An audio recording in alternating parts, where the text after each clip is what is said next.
It's a great honour, a great privilege, and I'm really excited about looking forward just all the things that we can do together. There's a great team in Cloyne and Ross, and we're really looking forward to working together.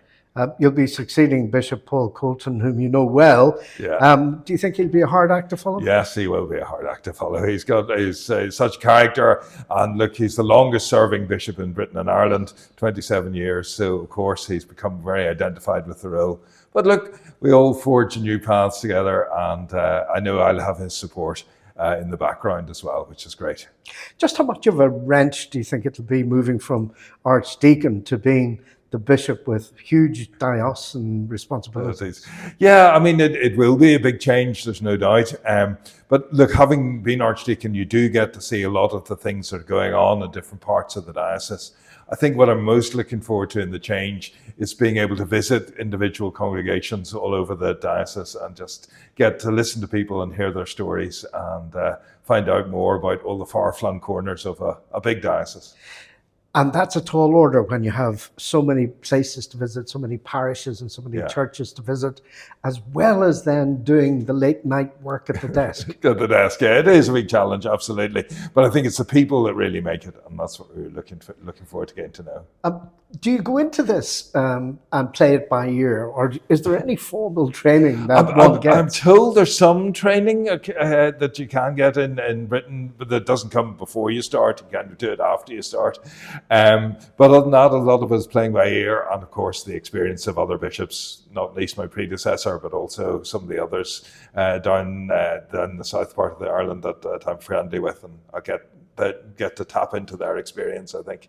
I mean, you'd be very familiar with the challenges that you'll face when you become the bishop. Yes. How big are those challenges? How monumental are they? Well, I mean, they are monumental. There are some big things that are coming down the tracks. We have a project in the diocese that's been running for a number of years called Charting the Future with Confidence. And a lot of that up to now has been listening to parishes and where they think they're going in the future. So I think what we'll need to do now in the next few years is move from sort of talk into action and see what we can do together because as well as, inevitably there are some places that are not doing so well or maybe numerically declining, some rural areas, but we've also areas of growth in the diocese, and there's a lot of new housing coming on stream as well. So we're looking forward to challenges like that.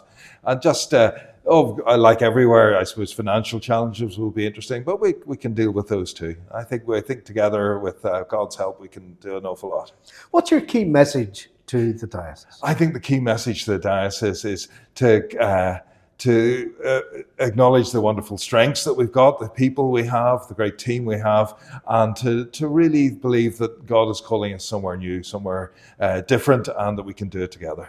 You're from Belfast. I know. You have that ability to cross that invisible border.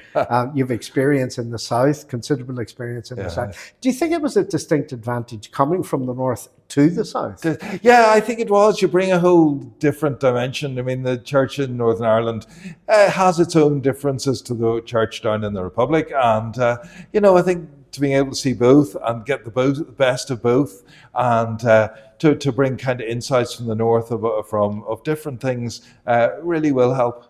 Take me back to your school days because there's a bishop I know that was in your same year in the same class and joined the same day. I know, an extraordinary coincidence. Bishop of Derry and Raphoe, Bishop Andrew Forster, and I, as 11-year-olds, arrived not just into the same school together, but into the same classroom together. And he and I soldiered through French and maths and all sorts of things together.